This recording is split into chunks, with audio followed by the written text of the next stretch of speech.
The narrative begins at an era when a major water scarcity plagued the USA, so dire it could drive one to murder for a mere drop, causing the abandonment of the region by many. Nevertheless, Ernest held the conviction that with sufficient water supply, they could once again cultivate vegetation, which is why he and his kin remained. During one particular incident, a duo of burglars tried to force entry into a diminutive edifice within Ernest's land, but Ernest surprised them in the act and without hesitation discharged his weapon. One adversary drew a firearm only to be rapidly incapacitated, while his companion, upon witnessing the event, pleaded for clemency. He asserted that there was hidden water inside, and it was at this moment Ernest observed the man's gun. Just as the criminal was about to shoot, Ernest neutralized the threat. In the vicinity, Ernest's offspring Joram was confident in his ability to assist his father with these challenges. Subsequent to the conflict, Ernest uncovered an entrance leading to a pump, yet to their dismay, there was no water, prompting them to proceed with their search. Their odyssey eventually brought them into contact with the watermen, traders who provided water to the metropolis's inhabitants.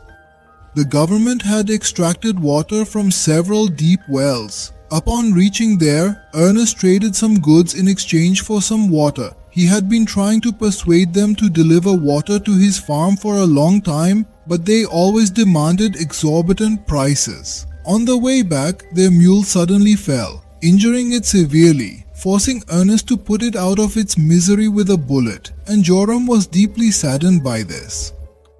Upon returning home, Ernest's daughter Mary served them food, after which she began washing dishes with dirt, while Ernest listened to the radio and Joram engaged in drawing. They often spent their whole day like this, but then Ernest heard a loud voice and when he went out to see her, let him know that I had secretly gone to meet her boyfriend. The next day, Ernest and Zoram arrived at Sam's auction to buy a robot named Sim in exchange for their mule, where they and Sam's son Flame also bid for that robot, and after a fork fight finally bought the Sim, but now debt on his head. And shortly after, they arrived at the hospital to visit Ernest's wife Catherine, who had been unable to walk following an accident and consequently required the use of a costly hospital contraption to move around. If Ernest and his kin wished to bring Catherine home, they would similarly need to procure such a device. Having spent a while with Etherin, they departed towards their residence. En route, they encountered Robia and Shoaz along with their offspring. Subsequently, Earnings and Joe were spotted at the fuel station. Here, after filling up the tank of his car, Ernest also drank some petrol, after which he went back to Robia and Shoes to give them water. Here he told that he was thinking of giving his children to someone else because he could not meet their needs, but he told them not to. After a while, Flame came to his farm, who was actually Mary's boyfriend, and he had come to borrow the Sim from Ernest today, for which he was also ready to give money, and Ernest did not trust his words, and this angry, Flame left there and threatened to leave. On the other hand, the next time Ernest met the waterman, a good conversation started between them because of Sim, after which they were also thinking about delivering water to his farm, and that is why Ernest also started digging a well on his farm so that waterman could check it. On his way back home, his eyes fell on Flame, which was moving at a very fast speed. He came home and saw that his robot scene had disappeared. Ernest was disoriented and could recall nothing but the relentless flames pursuing him. He made his way to his father Sam, who disclosed to him that Flam had been roaming the mountainous terrain since the dawn. The farmland had belonged to Sam in the past, which is why Flam was perpetually preoccupied with his former holdings. As Ernest proceeded to search the highlands, an unexpected blow rendered him unconscious, only to come to in the midst of the Waterman gang. Persistent allegations accused Ernest of conspiring with Sim to purloin their possessions. He endeavored to clarify repeatedly, yet the gang's chief Kelv launched an assault against him, triggering a violent confrontation. Ernest succeeded in commandeering Kelv's firearm and blade, wielding them to repel the attackers and taking the chance to make his getaway. Heading back, he stumbled upon someone in slumber by the wayside. This individual had indeed exploited Sim to execute the larceny, intending to cast aspersions upon Ernest. He lay in wait silently with his firearm until the break of day, afterwards binding Flam to Sim alongside the pilfered merchandise, and embarked under the scorching sun in quest of watermel. All the while, Flam relentlessly taunted Ernest by evoking Mary's moniker.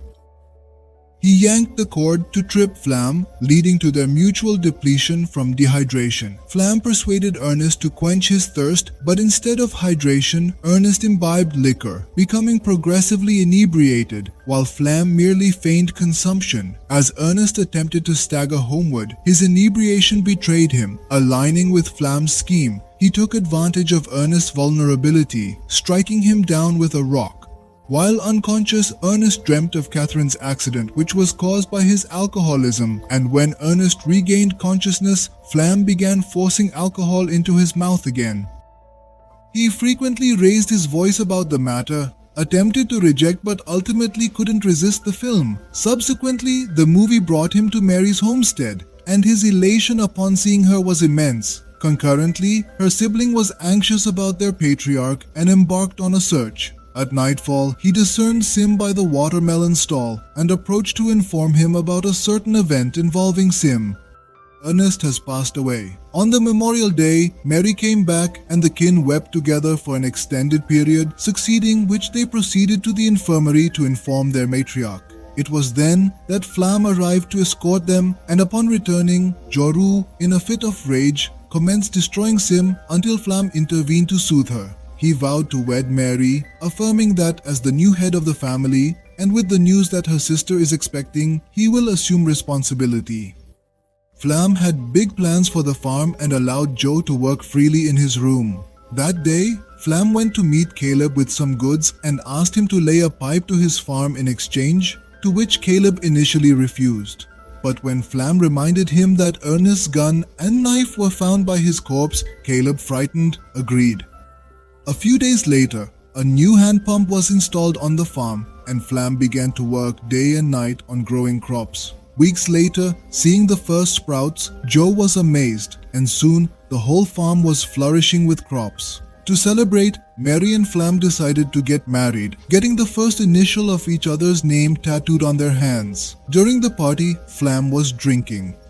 Flam was thinking about death. A few days later, Sam arrived with 2 men to meet with Flam. Actually, Ernest had left a significant debt and they wanted Flam to settle it, but Flam tried to distract them with his bike until Sam got off his horse and reasoned with him. Not just Ernest had possession of the territory, but now as the harvest thrived, the financial institution could comfortably put it on the market. Unless Flam desired to maintain everything, repayment was imperative. During the evening, Flam placed Robbie along with his offspring next to Sim in the vehicle, proclaiming they would assess Sim's economic worth. However, upon arrival at the marketplace, he clandestinely traded the youngster absent Robbie's approval. And when he tried to get his child back, the buyers shot him there and then. When they attacked Flam, he ran away. During the escape, some shrapnel hit Sim, activating its factory mode, and it started heading towards its factory of its own will. The next day, Flam deposited the money from the child's sale into the bank and told everyone at home that he had sold the Sim robot to Robbie. Meanwhile, Sim reached its original owner, Calvin. Seeing Ernest's name triggered a call to his farm, picked up with fervor, and after speaking to Calvin, suspicion fell on Flam. Hence, he decided to investigate the market. During dinner that day, Joram asked Flam about Robbie, who claimed that Robbie turned his back on his family after buying Sim. But Joram wanted the truth and lied to leave home for the border. Due to being underage, he was detained at the border, where he met China, who could smuggle him across the border for a price. Joram immediately agreed, and Anna placed him in a truck full of chickens, arriving in the city hours later, which Joram was seeing for the first time. After getting off the truck, he met Anna again, who had brought him to the factory. However, Anna only asked for half the money for the work. Joram then met Calvin, who told him about Sim's functions and revealed that Sim actually had a recording device within that incessantly captured every single event, and played his recording, left him alone, and looked at his father once again which was quite shocked, but then he saw that the real killer of his father was Flame, and he started to cry loudly. That same evening it rained on the farm for the first time in many years, and after returning here, Joe treated Flame in the room exactly as before, and also told him about Sim, who was standing in the thunder and started seeing film to hide his lies. Robbie must have left him in shame. One day Flame and Coram were hunting animals, but not a single target was seen from Flame, and that's why he told Zoru to shoot, saying there was something wrong with the gun. The film stood in front of Zoram's gun, but he controlled himself and hunted only deer.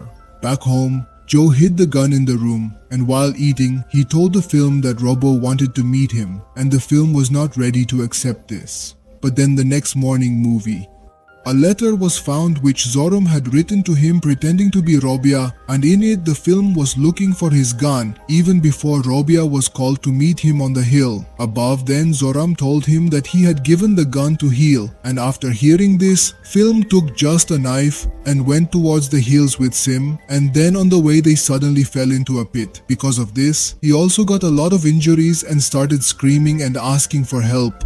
And then came the room that stood before him, who was bleeding him with just a stone. Here the film also immediately understood that Joe Room knows the truth, and he started begging for his life and getting tired of his nonsense. The crime shot him. After returning home, he let Mary think that maybe the film had left him, and now they could buy a machine for Catherine, as well as good food with the help of the farm.